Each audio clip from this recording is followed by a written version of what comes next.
Chapter 14. The Millennium Falcon was at last safely docked on a huge rebel cruiser. Gleaming in the distance was a glorious red glow that radiated from a large red star, a glow that shed its crimson light on the battered hull of the small freighter craft. Luke Skywalker rested in the medical center of the rebel star cruiser, where he was attended by the surgeon droid called 21B. The youth sat quietly, thoughtfully, while 21B gently began to look at his wounded hand. Gazing up, Luke saw Leia, followed by C-3PO and R2-D2, entering the medical center to check his progress and, perhaps, bring him a little cheer. But Luke knew that the best therapy he had received yet aboard this cruiser was in the radiant image before him. Princess Leia was smiling. Her eyes were wide and sparkling with a wondrous glow.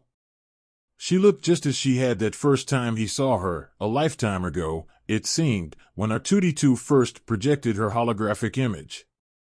And, in her floor-length, high-necked gown of purest white, she looked angelic. Raising his hand, Luke offered it to the expert service of 21B. The surgeon droid examined the bionic hand that was skillfully fused to Luke's arm.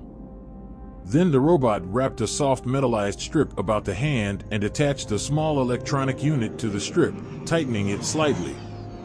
Luke made a fist with his new hand and felt the healing pulsations imparted by 21B's apparatus.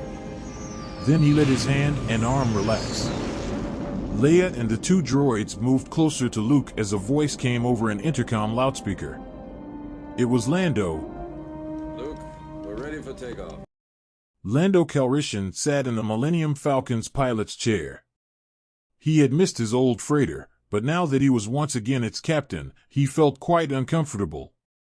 In his co-pilot's chair, the great Wookiee Chewbacca noticed his new captain's discomfort while he began to throw the switches to ready the ship for takeoff. Luke's voice came over Lando's comlink speaker. Good luck, Lando. When we find Jabba the Hutt and that bounty hunter, we'll contact you. I'll meet you at the rendezvous point on Tatooine. Again Lando spoke into his comlink microphone, but this time he spoke to Leia. Princess, you'll find Han.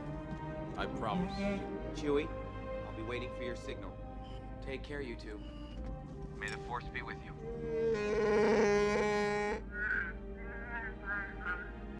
Leia stood alone at the great circular window of the rebel star cruiser, her slim white draped form dwarfed by the vast canopy of stars and the drifting ships of the fleet.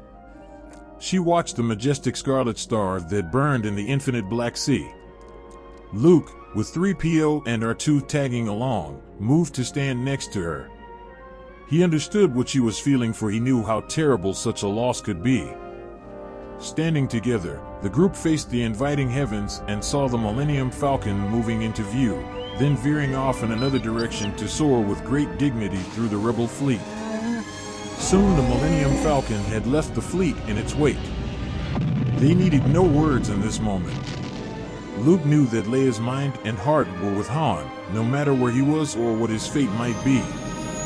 As to his own destiny, he was now more uncertain about himself than he had ever been, even before this simple farm boy on a distant world first learned of the intangible something called the Force.